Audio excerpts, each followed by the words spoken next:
Ai rānei ka huri tuara a Aotearoa ki te tikanga pōti whirirua, whai muri ho i ngā raruraru kua pā atu ki te Rōpū Act. Hei tā te Premier, te rāpea, engari hea i ki ngā Rōpū a Pitihana, he aha hoki.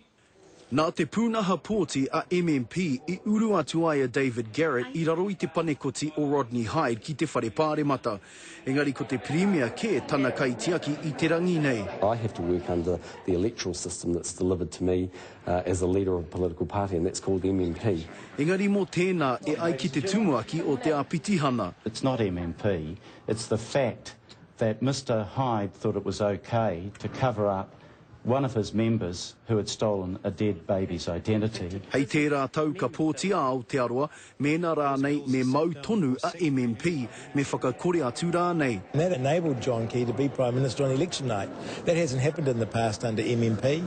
And indeed, if it wasn't for Epsom, if it wasn't for ACT, we probably would still have Alan Clark as Prime Minister. He oi hei tā John Key ka raru ka hinga pia rānei a MMP I ngā mahi hanariki a Garrett. Ko te marea, e ngā kaunui tonu ana ki te MMP, tā rātou riri nā kia Rodney Hyde.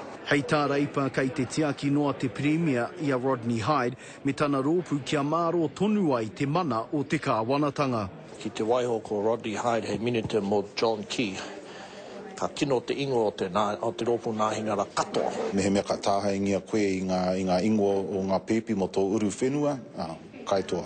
Ko tahi noa te karanga a reipa kia David Garrett. Me rihaine ia, e mōrikirikana tana he, nā reira te mea tika mana ai nei, kia puta I te whare pāremata. He said to me that his number one priority is, right now is his family. His next thing is to do the right thing for the ACT Party and for the John Key-led government. Hei te paunga o te wiki e heke mai nei, ka puta te whakatau a Garrett. Mēnā rānei ka noho tonu ia hei mema, ka puta rānei ki waho. Roihana Nuri, Te Karere.